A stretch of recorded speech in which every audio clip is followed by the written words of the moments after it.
we've been a republic for 247 years. In the first 244 years, we created about $10 trillion of money supply. Then in the next 2 years, after the lockdowns, the powers that be, shall we say, I'll call them the idiots in charge, decided to print the same amount of money, another $10 trillion. It was a horrible idea.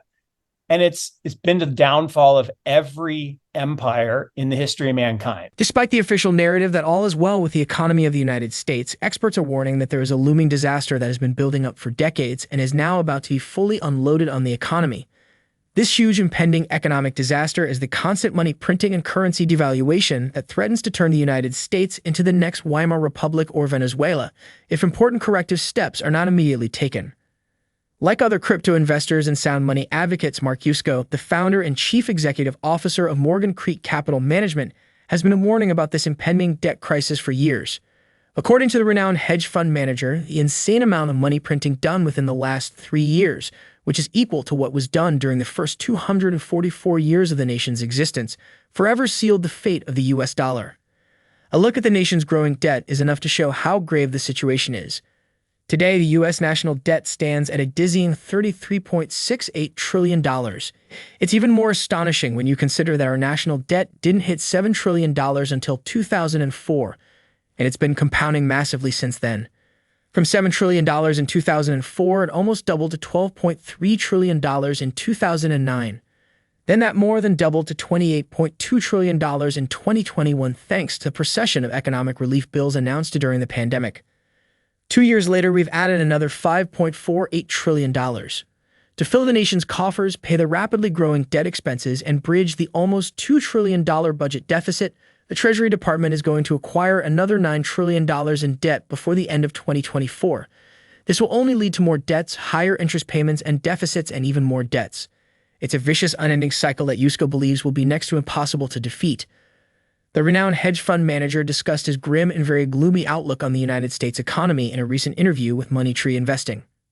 As we bring you clips from the interview, please take a little moment to like this video, subscribe to the channel, and turn on post notifications for more videos like this.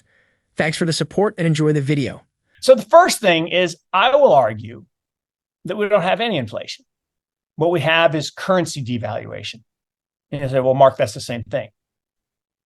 Kinda, but not really. Inflation, right? In my mind, good inflation is where you have excess demand and limited supply of goods. So the price rises.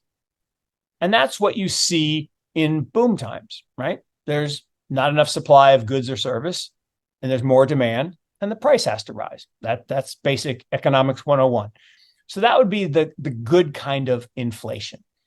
And that can be fixed by increasing the supply, right? Let's say gold prices are super high. You want prices to come down. You just got to go mine more gold. Or, service prices for, wait staff is really high. Well, then you got to, train more wait staff or produce more engineers if engineering salaries are really high. So supply and demand works really, really well. What the bad kind of inflation that I will argue isn't inflation, but they call it inflation, is currency devaluation, right? And what happened in 2020, this is crazy when you actually say it out loud. So we've been a republic for 247 years. In the first 244 years, we created about $10 trillion of money supply.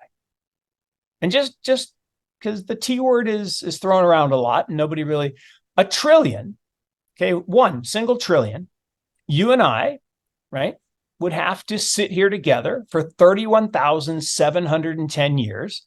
And it would be tough to come up with stuff to talk about for that long. And we have to spend $1 every second for 31,710 years. That's a trillion. So we printed 10 trillion of these dollar bills. Now, they're not really paper anymore. They're ones and zeros in ledgers and bank accounts. But we had 244 years, 10 trillion. Then in the next 2 years, after the lockdowns, the powers that be, shall we say, I'll call them the idiots in charge, decided to print the same amount of money, another $10 trillion, all under the guise of, well, we need this to fight COVID. No, you don't. It has nothing to do with that. It was this woman, Stephanie Kelton, convinced a bunch of people in the administration that this was a good idea. It was never a good idea. It was a horrible idea. And it's been the downfall of every empire in the history of mankind, right? There have been 775 paper currencies in the history of the world. 3/4 of them no longer exist. Why? Because the governments printed too many of them and the value went to zero. It happened in Weimar, Germany. It happened in Zimbabwe. It happened in most recently in Venezuela. And it's happening right before our eyes in the United States. So what happened is they printed all this money. So think about it. If you had 10 trillion over here on the left side and it print another 10 trillion on the right side, what just happened to the value of the money on the left? It just got cut in half. Think about that. It literally, the value of the currency got cut in half. So now I've been here in Chapel Hill, North Carolina, and according to Zillow, over the last 3 years, my house went up about 50%. No, it didn't. My house did not grow. My house did not get more efficient. It actually wore out a little bit. I had to replace some of the driveway and had to put money into it, but it didn't get better. My house did not get better. The money got worse. I use the example of gasoline all the time. Well, what's the lowest price you remember for a gallon of gas, right? I'm old, right? 60 years old. 33 cents. Totem Lake, Kirkland, Washington. 33 cents. I just paid $4.33 for a gallon of gas. Between the time Yusko bought a gallon of gas as a teenager and the recent one he recollects buying in 2023, the price has increased by over 14 times the original price. As the hedge fund manager points out, the gas being sold now is not more efficient than the one he bought for 33 cents as a teenager. If anything, the quality could be said to have declined. The only thing different today is the value of the dollar used in the purchase. The money has gotten way worse than when Yusko was a teenager because of the constant money printing and currency debasement. There is no other explanation for this rapid loss in purchasing power of the dollar. From 1776 to 1913, the year the Federal Reserve was created, the value of a dollar was a dollar. But with the creation of the central bank and its fondness for printing money out of thin air, we now have less than 3 cents left on a dollar. Plus, this compromised debt-based system only favors the rich. Earlier this year, an Oxfam report found that over the last 2 years, the richest 1% of the world's population accumulated close to 2/3 of all new wealth created around the world. The Global Poverty Charity revealed that a total of $42 trillion in new wealth was created between 2020 and 2022. $26 trillion, or 63%, went to the top 1% of the ultra-rich, while the remaining 99% of the global population collected $16 trillion. It's anyone's guess how much of that $16 trillion trickled down to the working class. During the interview, Yusko also examines some possible solutions that can turn the situation around for the world's largest economy. History is replete with examples of what happens. Empires fall and they disappear. Roman Empire, gone. Ottoman Empire, gone. British Empire, gone. Now, England still exists and London's still a cool place to visit, but it's not the center of the universe. Now, the Ottoman Empire, literally gone. Roman Empire, gone. And again, Italy still exists, but they have no power the way they did when they were an empire. And what will happen is the same thing that happened in Germany, in Weimar, and every other empire that thinks that you can create wealth by printing money. Because let's think about this. If creating wealth was as simple as printing money, wouldn't every country just do that? Right? I have on my desk over there a 100 trillion Zimbabwe dollar bill. Zimbabwe tried this, right? 100 trillion wouldn't buy you a loaf of bread. That's not wealth. And same thing with Venezuelan bolivars, right? Or Argentinian pesos. You got the same problem. So the problem is, this is a fundamental failure of leadership. It's when countries migrate towards dictatorship as opposed to democracy, and you concentrate the power in the very top with a very few people, and people make decisions that enrich themselves. I mean, I can't even believe I think it was Mitch McConnell went on television and said, "Oh, don't worry about that money we're sending to Ukraine. It's not going to Ukraine. It's going to U.S. military contractors." Now, if you mapped where those military contractors are relative to where the congressmen live, it's like a perfect correlation.